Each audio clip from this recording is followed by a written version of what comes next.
I am Quentin Collins, Assistant Director of LaSalle University's Solstice Master of Fine Arts and Creative Writing program.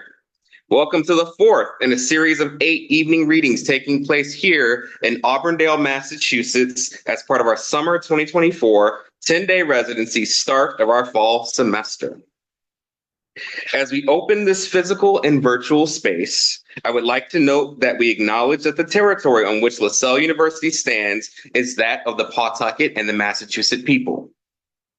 LaSalle's campus is a place to honor and respect the history and continued efforts of the Native and Indigenous community leaders who make up Eastern Massachusetts and the surrounding region. This statement is one small step in acknowledging the history that brought us to reside on the land and to help us seek understanding of our place within that history. Ownership of land is itself a colonial concept. Many tribes had seasonal relationships with the land we currently inhabit. Today, Newton and Auburndale are still home to Indigenous peoples, including the Nipmuc Nations and the Massachusetts peoples. For more information, please visit the Massachusetts Center for Native American Awareness and the Commission on Indian Affairs of the State of Massachusetts. And now for tonight's reading. First up, we will have our guest faculty member, Carrie Finison, who I will introduce. Hi. Then we will have our new faculty member, Gina Chung. New faculty member.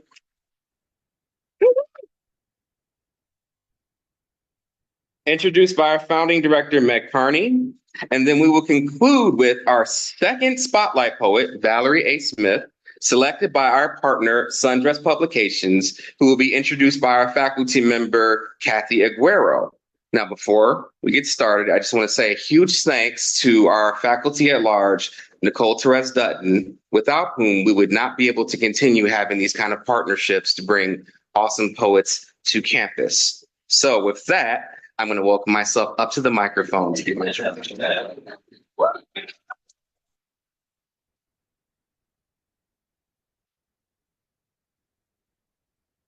I am not yet a picture book author. I am, however, a frequent picture book reader. Such is the job of a father who wants to ingrain a love of literature into his kid, and that job comes with a few challenges. The biggest one is making sure that if you give each character a unique voice while reading, that you keep those voices consistent from beginning to end, because kids notice when you don't. The other stems from the books themselves, which can be, at times, difficult to read when the rhythm and rhyme aren't smooth. During our guest faculty member Carrie Finison's craft class today on that very subject, we learned that using rhythm, rhyme, repetition, refrain, and other sonic tools in picture books is not as easy as it might initially seem. I speak from experience and how I struggled during the prompt. A lot of editorial, creative, and other decisions go into crafting the perfect mix of rhyme, scheme, and syntax to help readers anticipate a story so that they can participate in the experience. In particular, I was impressed by her explanation that sometimes authors differentiate their characters by giving each one dialogue in a different rhyme scheme or meter. With that said, it should come as no surprise that Carrie's own books master their musicality. In Lulu and Zoe, a sister story, for instance, the text takes leaps and bounds through its rhythm, driving the reader from one page to the next without awkward or jagged stumbling points in sound. Additionally, the rhyme thrives without overwhelming with its obviousness. As a dad who reads a ton of picture books, it gets a bit easy to have a distracted kid. But this is the kind of book that captures a kid's attention. As a writer and poet specifically, I enjoy how the book takes advantage of the ways words can lull, but then excite us as we move through a story. In addition to Lulu and Zoe, Carrie is the author of Dozens of Donuts, a Junior Library Guild selection, and Don't Hug Doug, an ALA notable children's book in 2022, and Hurry Little Tortoise, Time for School. Her latest book, which is coming out in September, Pigs Dig a Road, will release soon, so pre-order if that's available. Our other accolades include the Barbara Carlin Work in Progress Grant from SCBWI and the Peg Duvall Picture Book Scholarship from NESCBWI. In addition, her rhyming poetry has been published in children's magazines, including High Five, Ladybug, and Babybug. She lives outside Boston with her husband, son, daughter, and 2 cats who permit her to write in their cozy attic office. Welcome, Carrie.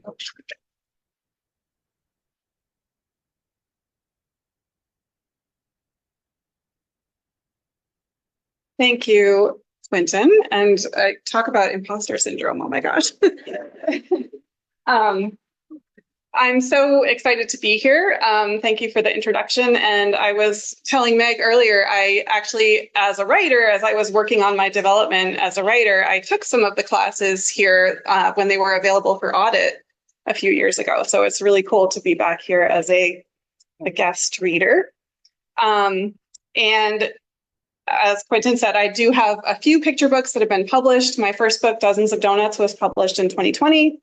Today, I'm going to be reading my book, Pigs Dig a Road.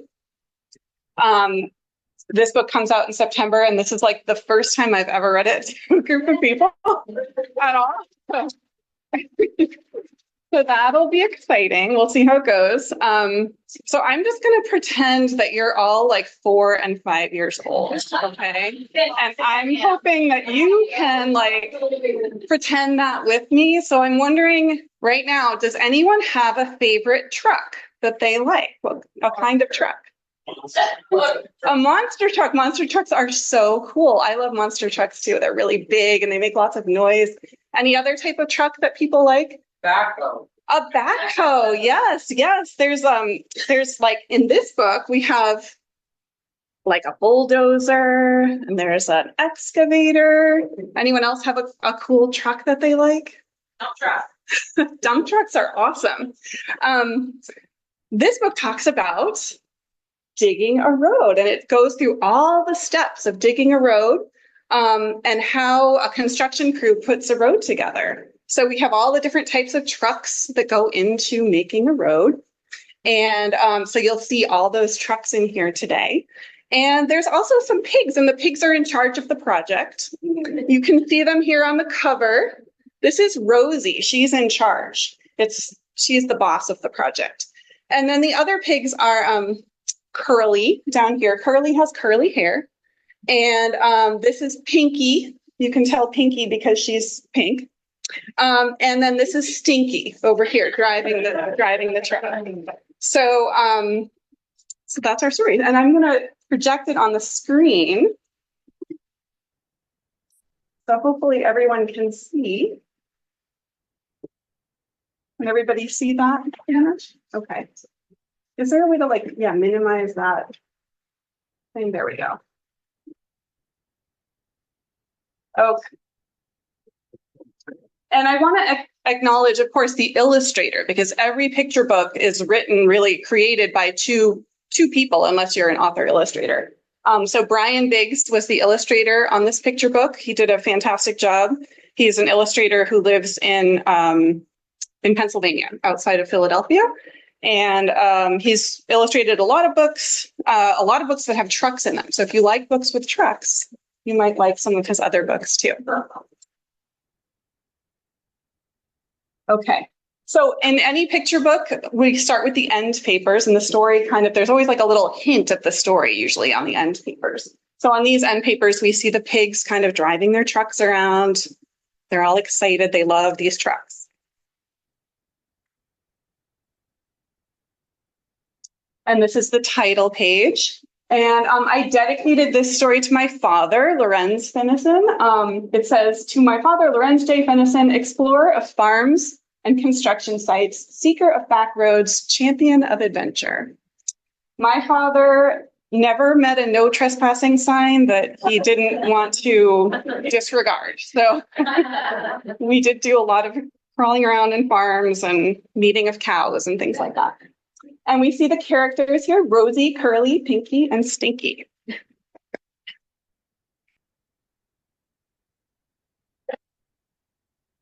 In her workshop late one night, Rosie plans by hard hat light a brand new road from here to there to reach the Hampshire County Fair. She outlines, calculates, and yawns, and prints her plans as daylight dawns. She shakes awake her snoozing crew. Oops, sorry. She shakes awake her snoozing crew. Wake up, pigs, there's work to do. Curly, Pinky, helmets, please. Stinky, stick your feet in these. The crew is set. It's time to start. Rosie checks her clipboard chart. First, we'll measure, stake, and spray to map the road and mark the way.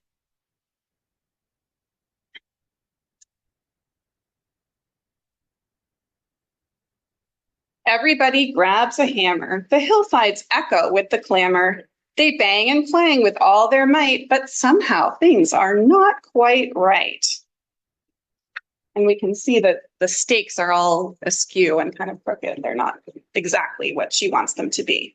Rosie is a very exacting pig. Rosie checks the GPS and straightens out their crooked mess.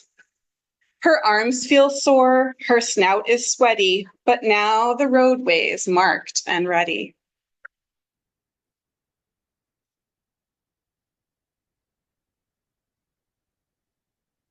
Now we'll do some digging, pigs. Climb aboard and start your rigs. All right, can everybody make a truck sound for me? Yes. Here come the rigs. So, over the next few pages, the trucks are going to be doing their digging. And when I put my hand up to my ear like this, I would like you to make that truck sound so we really can hear the sound effects of this book. So there they go. They're running to get in their trucks. The engines grind and get in gear. The dozer plows the roadbed clear. The excavator picks up rocks and dirt to fill the dump truck's box. The front end loader lifts a pile. Oops, they miss it by a mile.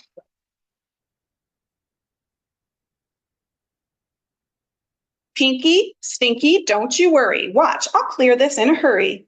From cab to cab, she's on the run. Rosie shows them how it's done.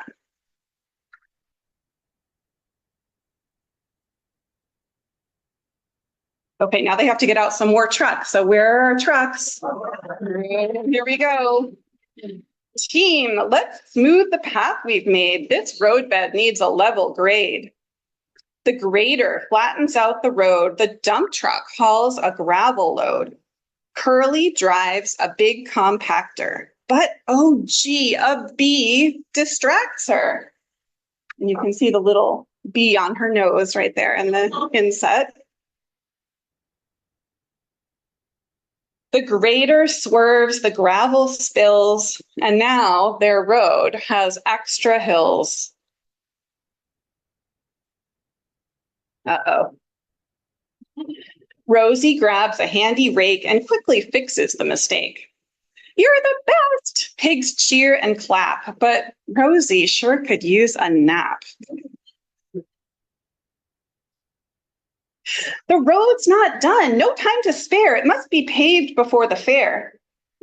The paver lets hot asphalt spread atop the flattened roadway bed. The roller smooths the asphalt flat. But then, oh no, look out! Splat! Stinky falls in the fresh asphalt. Rosie plucks things from the goo, re-rolls the road, and calls her crew.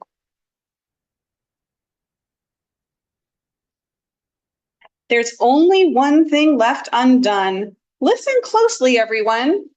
According to the road designs, the last step is to... Did you hear her?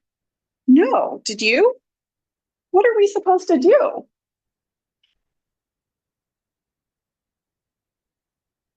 The county fair will soon begin. Eager beavers barge right in. More cars arrive, more trucks, more bikes. Beep, beep, watch it, careful, yikes. Rosie is sleeping still up against the tree. Shh. Rosie snores while Stinky sweats and Curly moans and Pinky frets. Let's wake her up and get advice. But Pinky stops them. That's not nice. Rosie needs a good long rest. We'll make a plan and do our best. And she has a document that says teamwork plan. Number 1, divide the jobs. 2, work hard. 3, help each other. And 4, check our work. I think that's a good teamwork plan, don't you think?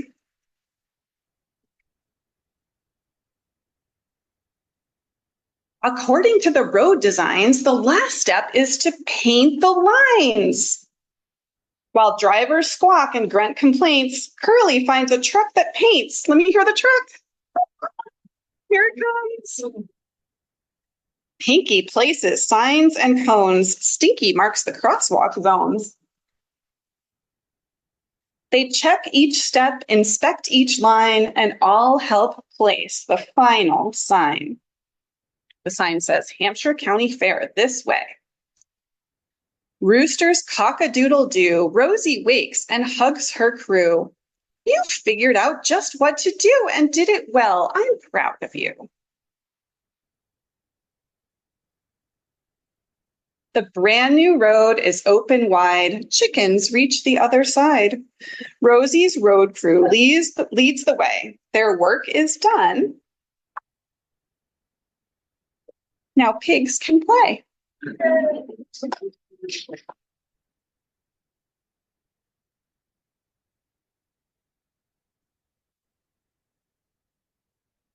And I just wanted to show, sometimes people ask, where do you get your ideas? Like, how'd you get the idea for this? And one of the places was one of my favorite books when I was young, which is What Do People Do All Day by Richard Scarry.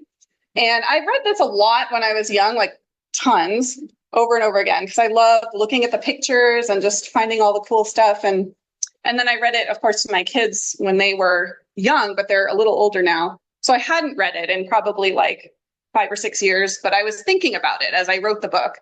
But I recently just went back and looked at this page, which is about building a new road. And there's like all kinds of mishaps that take place, including the road having too many hills and like this guy getting dirt dumped on him, like by the dump truck. And so now I wonder if my story is original at all, or if I was just like subconsciously like remembering this. So anyway, the ideas are always like an amalgam of things for me, but that was one of my sources. So thank you so much.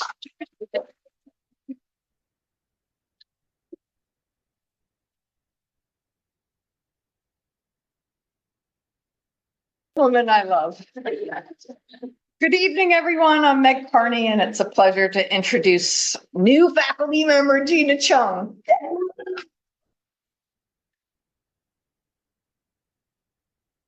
Gina Chung is author of the novel Sea Change, which was named a 2023 Barnes & Noble Discover Pick and a New York Times Most Anticipated Book. It was also longlisted for the Center for Fiction First Novel Prize. Her short story collection, Green Frog, out just this past March from Vintage here in the US, and last month from Picador in the UK, is inspired by folk tales or stories full of danger and joy, heartbreak and hope that Gina heard during her childhood. It is already garnering critical acclaim, including as a Good Morning America Book Buzz pick, a Star Review and Book List. Stylists named it one of the 8 best short story collections to pick up this year. I mean, this is just, yeah. A recipient of the Pushcart Prize, Gina was a Center for Fiction Susan Campbell Emerging Writer Fellow in 2021-22. And she holds an MFA in fiction from the New School University in New York. Her work appears or is forthcoming in such literary journals as One Story, Bomb, The Kenyon Review, Literary Hub, Catapult, Electric Literature, and Gulf Coast.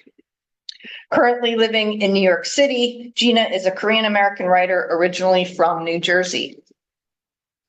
Now, normally I don't do this, but I have to share what NPR said about Green Frog.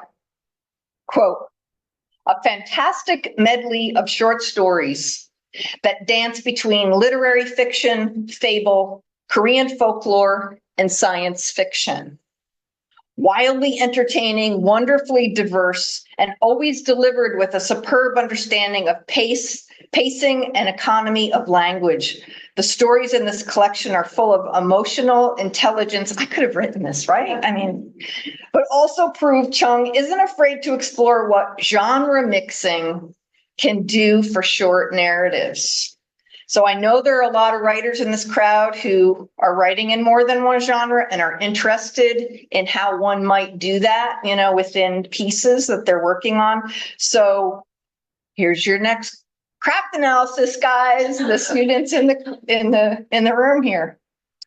So that mix of literary and science fiction, the type of science fiction that feels as if it's set in the not too distant future is also how one might describe Sea Change, which explores themes of childhood trauma, friendship, and parental relationships, and their impact on the life of a struggling protagonist named Ro. Often I tell students of writing that when they learn to read as writers, it often ruins their ability to read for pleasure, right? You guys have heard me say this many times. So when we're analyzing a fellow writer's craft on the page as we go, that could easily distract us or pull us out of the story or a poem.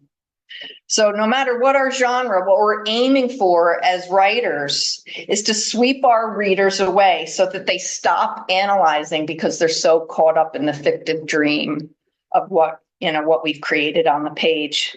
And that's such an apt metaphor, I think, to be sweeping someone away, as that was my experience in Sea Change, where I found myself carried along by Gina's gorgeous sentences, inventive structure, and compelling characters, including an octopus named Dolores.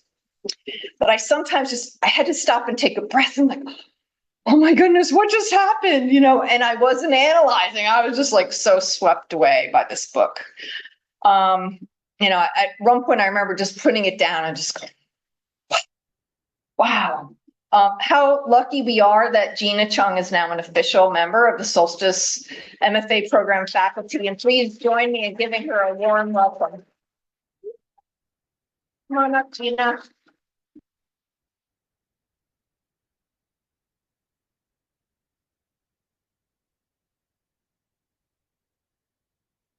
Ooh, y'all are gonna make me cry.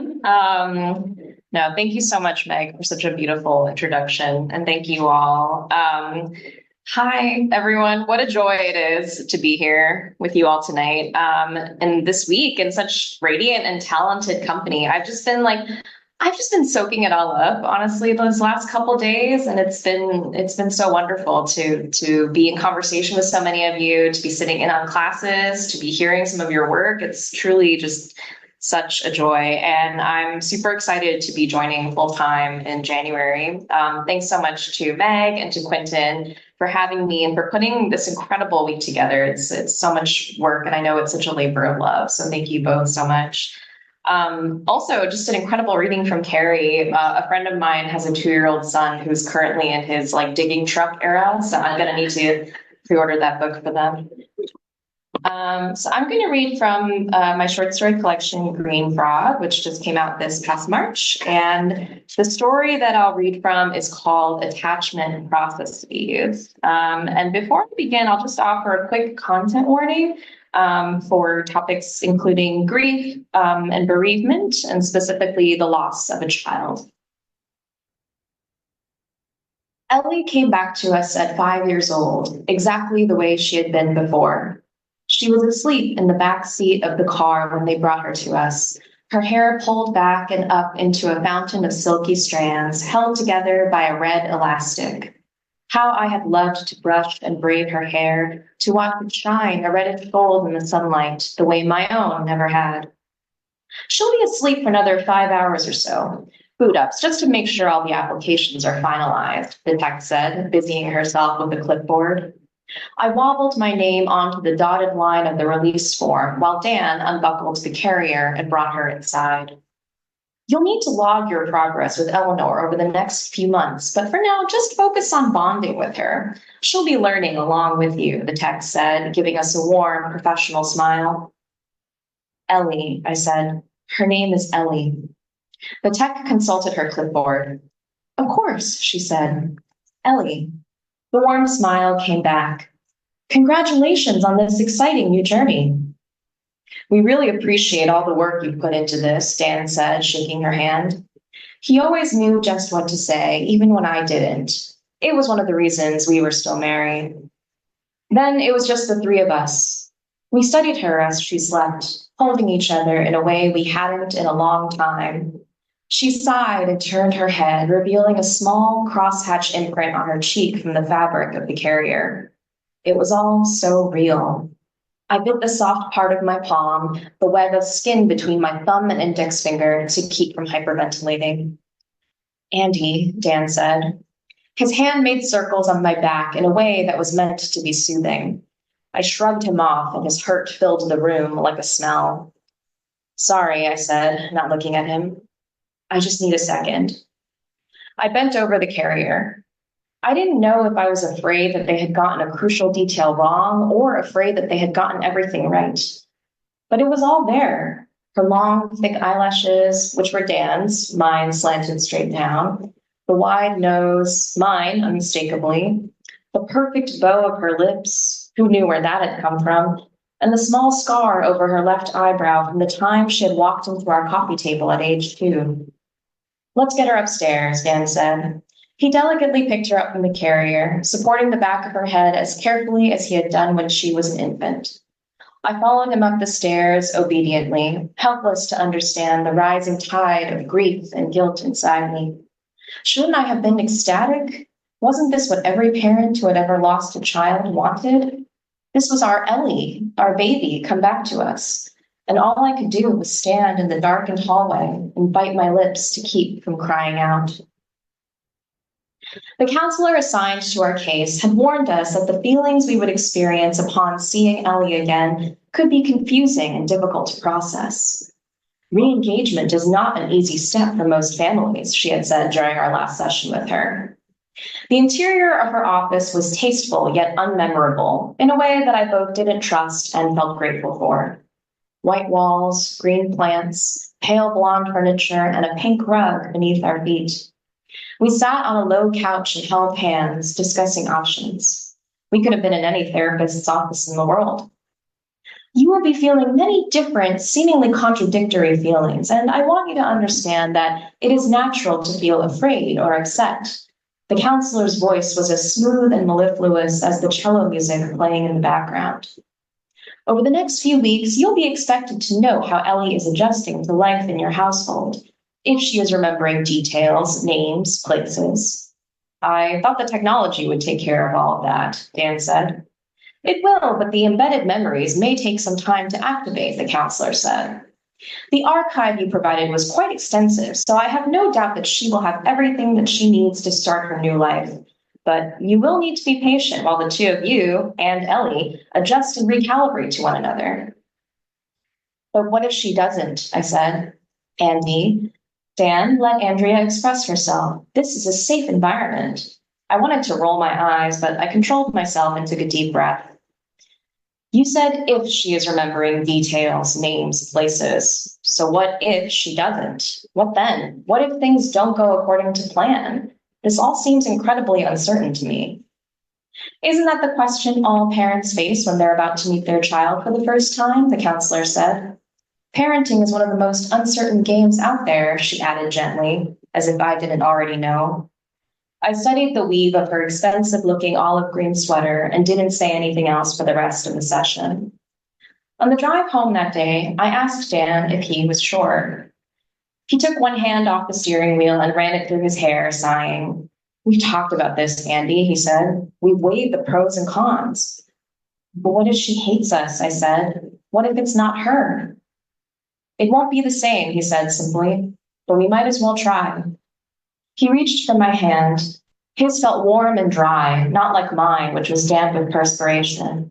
When we first started dating, I had been terribly self-conscious about how sweaty my hands got, often wicking them down the sides of my dress when I thought Dan wasn't looking, but he never seemed to care. It was always me who pulled away first, worried he'd be repulsed by the slickness of my palms. The sun was low by the time we got home. Before I got out of the car, I closed my eyes, imagining what it would be like to turn around and see her again in the back seat. When Ellie was an infant, we had to put her in the car to lull her to sleep, and sometimes, as soon as we had parked the car back in our driveway, she would bolt awake, her round eyes laughing at us in the rearview mirror as if to say, "Gotcha." "Okay," I said to Dan. "Okay, what?" "Okay, let's see," I said, trying to smile. He gave me a grateful look. Dan, a classic middle child, hated conflict and disagreement. "Lopsy is the best in the field, Andy. We're in good hands." It was true that Lopsy was one of the biggest and best funded companies in the burgeoning field of thanatorobotics, though it was only 3 years old. There had been the usual media storm when it first opened its doors, with pundits on both the right and the left denouncing its intended mission, which is to reconstruct the deceased using the most sophisticated artificial intelligence and consciousness upload techniques. For therapeutic purposes only, the marketing copy stressed. The CEO and founder, a young robotics genius named Irene Nakamoto, had been fired and then rehired by the board over the furor. I had studied Irene Nakamoto's bio and photos online, and I knew her story almost as well as I knew my own. She was only 5 years younger than me. As a doctoral student in the engineering program at Stanford, she had developed a prototype that featured slices of consciousness from her deceased twin brother, Terrence, who had died of leukemia when they were 12. According to the Time cover story, she had managed to convert old audio and video recordings, drawings, and homework assignments of her brothers into a code that she used to create a framework for an artificial brain that she claimed would learn and develop over time with increased interactions, eventually becoming a duplicate of the deceased person's core consciousness. However, the technology was not yet advanced enough to rebuild the memories and synaptic structures of an adult mind. Lopsy could only create models of the minds of children up to the age of 16. The original prototype for Terrence Nakamoto was displayed in a glass case in the bright white lobby of Lopsy's headquarters. Even though it was unsophisticated by today's standards, the skin detailing on the prototype was patchy and uneven in pigmentation, and the voice was slightly robotic in its cadences. Terrence, or Terrence 2, as the media called him, was convincing enough to gain Lopsy millions of dollars in funding from private investors. Terrence 2 could converse about the weather, tell you about all his favorite TV shows or classes at school, and even tell jokes. That night, after our last counseling session, a week before Ellie was due to arrive, I waited till Dan had fallen asleep before I turned on my computer. I logged on to Lopsy's website where, for what must have been the 200th time, I watched the company's introductory video, in which Irene Nakamoto, wearing rimless glasses and a strong-shouldered blazer that looked like a plate of armor, gave her spiel. "Lopsy is more than just another robotics company," she said while soft, upbeat music played. "Lopsy is about giving you and your family another chance to make things right." Then the company's tagline in round coral lettering flashed across the screen. "Lopsy, because life doesn't have to end at death." "That's a terrible tagline," I remarked when Dan first showed me the ad. It was 4 months after the accident. "Of course life ends at death. That's why it's called death." But I kept coming back to the ad again and again.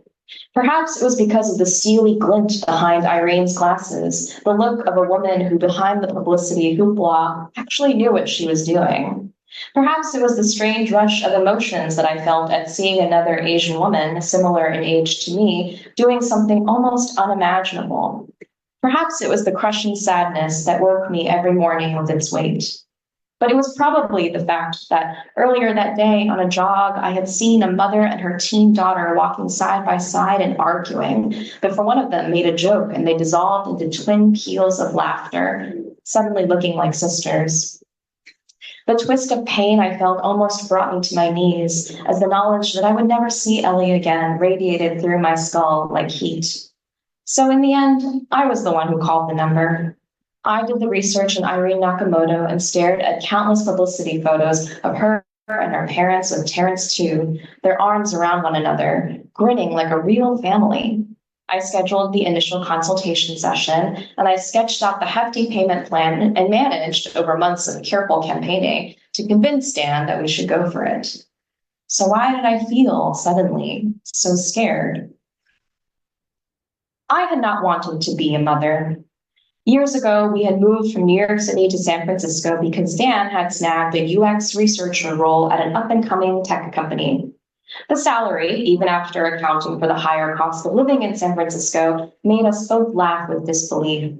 We became obsessed with Zillow listings. The idea of living in a house with a backyard, suddenly irresistible after years of being crammed into a creaky one-bedroom in Brooklyn. And along with these fantasies came another one. About a week before we were to move to San Francisco, I woke one morning wet-eyed from a dream about a little girl. I had been holding her in my arms and walking block after block in a deserted version of our neighborhood. She had grown heavier and heavier with every step, but I knew that she was my responsibility and that to let go of her would mean the end of both of us. What do you think it means? I asked Sarah, my oldest New York friend. She lived in an inherited apartment in the East Village that was filled with crystals and taxidermied animals. That's a pregnancy dream if I've ever heard one, Sarah said. Have you taken a test? I scoffed at this until I realized that my period was late. When the two pink lines on the test confirmed that I was indeed pregnant, Dan was ecstatic. I was less so. He had always wanted kids, and I hadn't planned on a baby.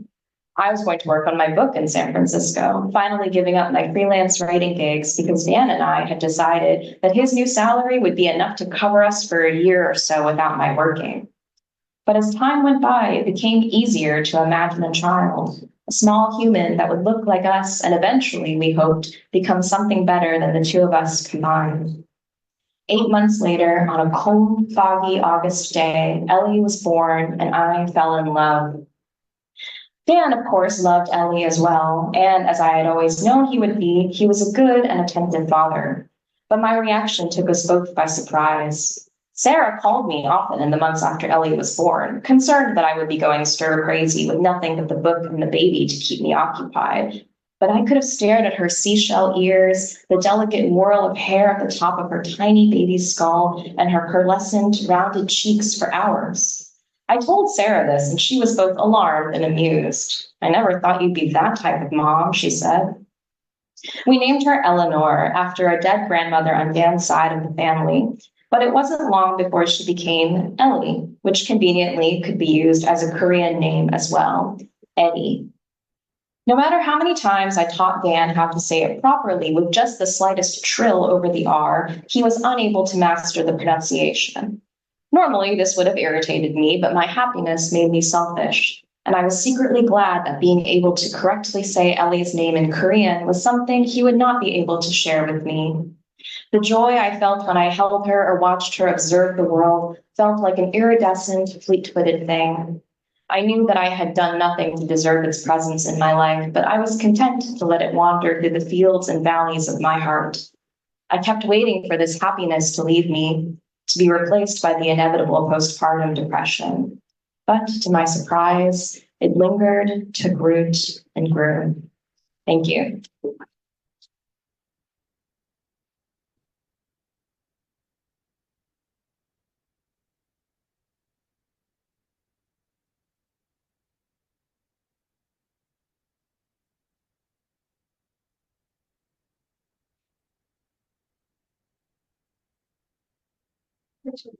So sensitive to my type of Latin.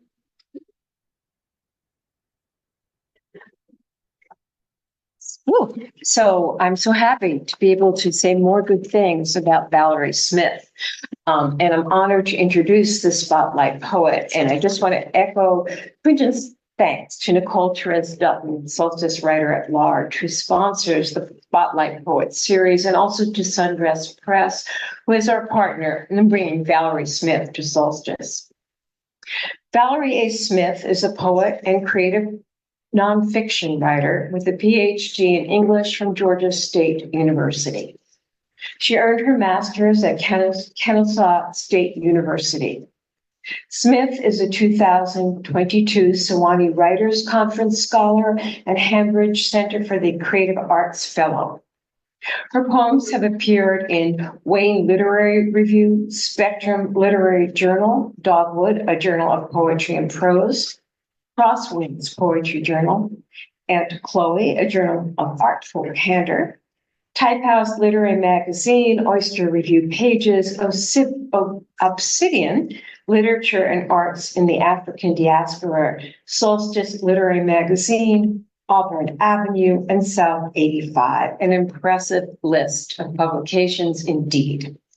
Her debut book of poetry, Back to Alabama, was published this year by Sundress Publications. Above all, she values spending time with her family. Valerie Smith's poems in Back to Alabama crackle with energy. The poems about place are filled with such vivid detail, you're convinced you've been there. Her characters are so individual and defined, you're sure you've met them.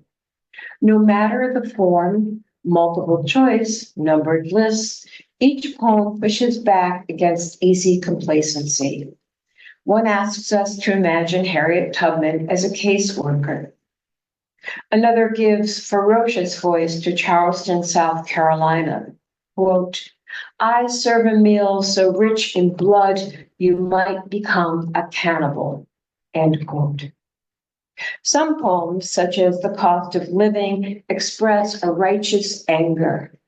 The fair market value of one Black woman is one Russian arms dealer. Others, such as Weep with Those Who Weep, remind us of the importance of compassion.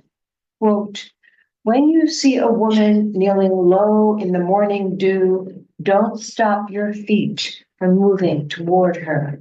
End quote. But each and every poem in this remarkable collection calls us to become alive, to think and to feel deeply. Please welcome Valerie Smith.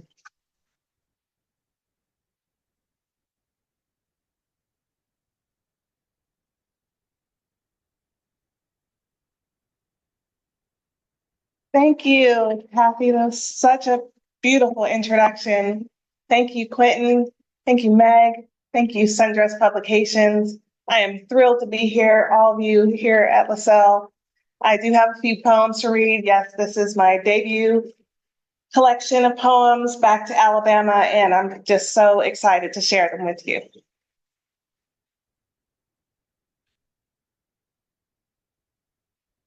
I'm going to start with a poem about my grandmother. And I was not a child. I was very, very 40 years old before I realized that her name is Curly Blue, and what a poetic name that is. Curly Blue. The blues down south would cut you like a paper mill and let your rotten stink blow all the way north on a hot summer breeze. That's how she left, you know. She was the second oldest of 13, stocky as a sawed-off shotgun, red hair, freckles, and plump green eyes that traced an unretraceable line. When I met her, she was Sunday dressed in a full-length cashmere coat and matching camel-colored hat. The wide brim over her right eye leaned into each heavy stride. Legend has it, she snatched a black snake out an oak tree in mid-conversation and ripped his head off in the street. She gripped my hand and pulled a knife one night.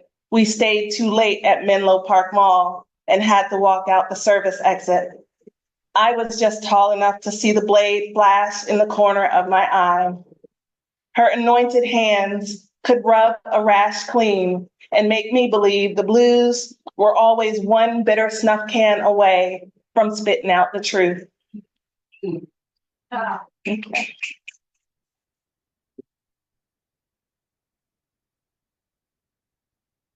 This is the title poem, Back to Alabama. And I had a conversation with a couple of us on the way to dinner on the different waves and movements of migration of African-American people from the South to the North, to the North to the South, and just kind of waves of movements. And this discusses that a little bit. Back to Alabama. No one wants to go back to fall in love with rebellion. She is a debutante dressed in white. She has plans to keep her man in Alabama, no matter how he comes. It's always from the North, through Chattanooga, or from the East over the Appalachians, a monster sleeping on its side, elbow up in New Hampshire, hips sloped at Kentucky, bumpy thighs and knees knotty all the way to Birmingham. No one wants to ride that dragon again, not even for a wife and 2 children, pride and reparation. Debutante is going to have to find her way back by herself, back home where tornadoes play hopscotch on the soft side of Montesano. The kids grow like weeds. They defy all odds. They have no rebellion. They have no plans for reconstruction. They float around like hoverflies in the mountain valley breeze. At dusk, they wander towards the light. And here we go, back to Alabama, where great-grandfather's farm is grown over to a ramshackle color of possum fur, a shadow leaning in the evergreen, where headstones stink in moss covered with broken pecan shells, the fresh ones and the rotten ones, black as soot.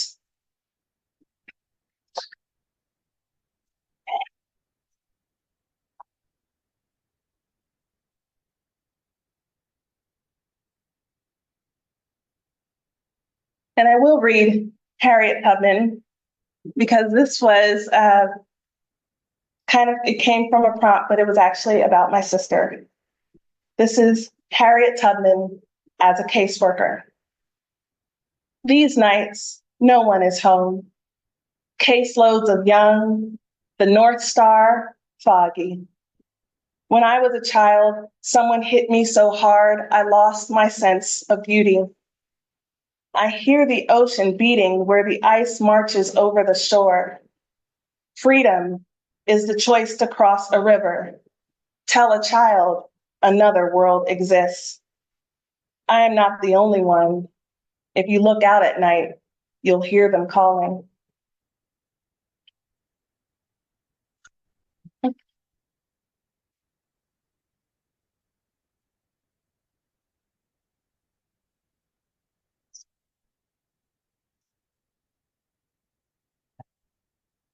I am going to read Holy City, Charleston, South Carolina. This poem came about, it has always, not always been, but for a long time, it was a place where my husband and I would go and vacation. That was a place we went without the kids, right? We would go, that was our place. We've never taken them, matter of fact. We would just go to the point where we would go and almost feel like we were locals by the time we'd gone 4 or 5 times. Like, oh, we know this place. We'll just stay at random places.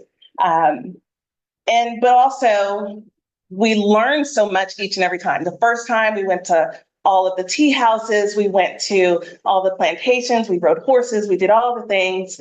We went to the slave mart. But each and every time we went and visited, we would learn something else new.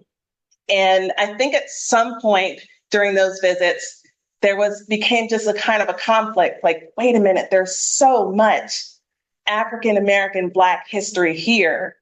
And yet it's this place of tourism that I've enjoyed with my spouse.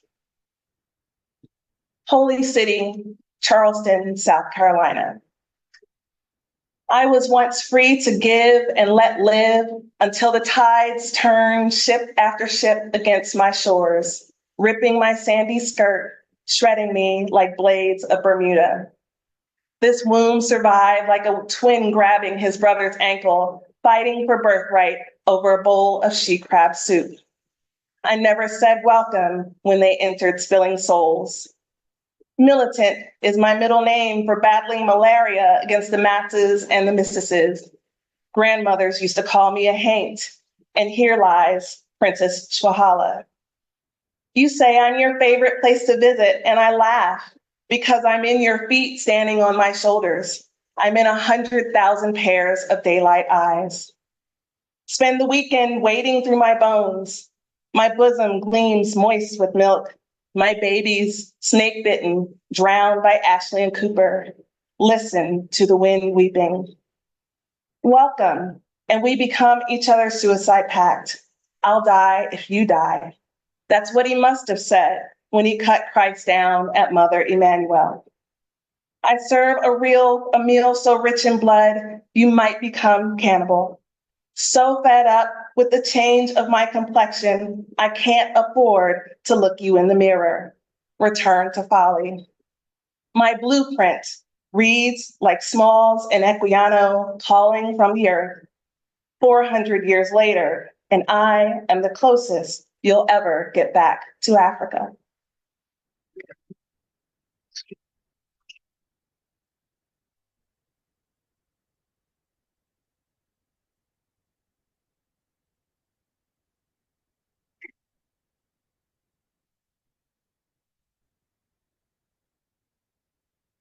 I'm going to read another poem. I think I have two more.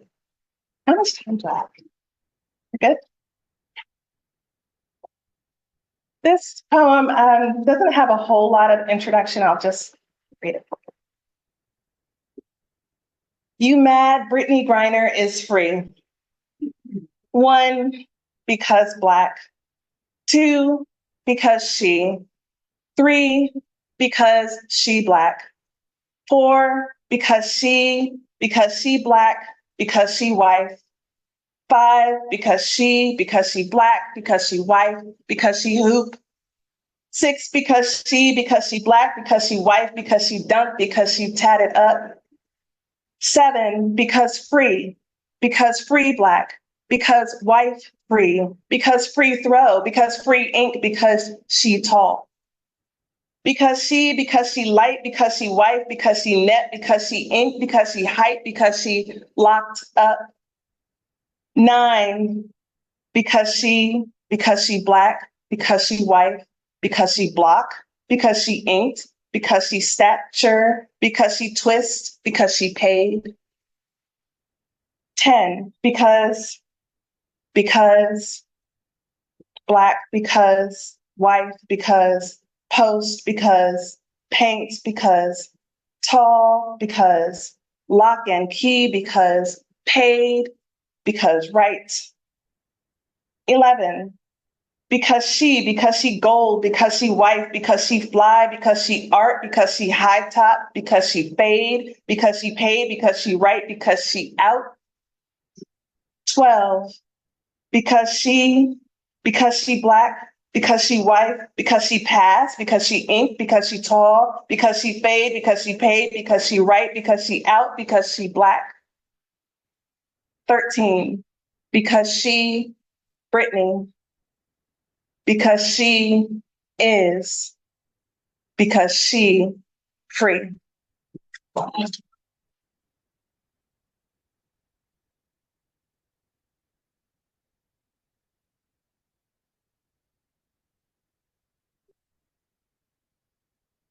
This will be my final poem. Hopefully it will bring more rain and tell us a little bit about me and my journey. Rain on a September morning. It's early and it's been raining for hours. The dog sniffs the door and whimpers. No one wakes up. No one will walk him. This poem has been raining in me for days, weeks, maybe even months.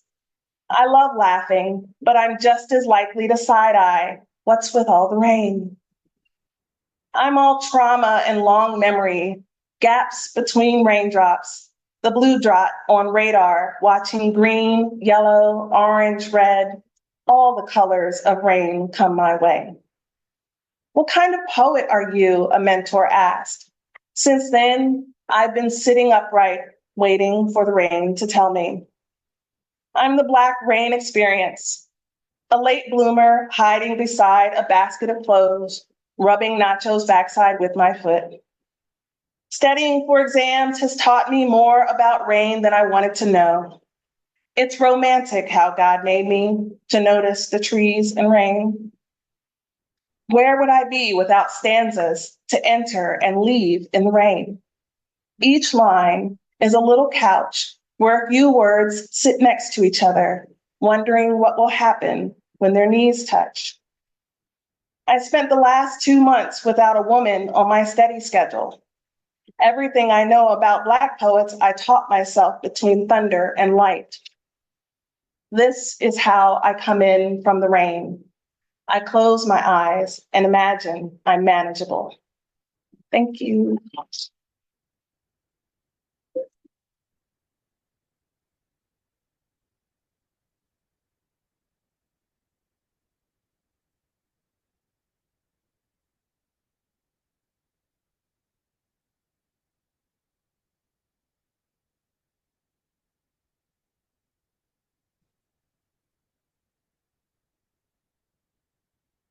Thank you again to Carrie, Gina, and Valerie. Can we get one more round of applause for three of them?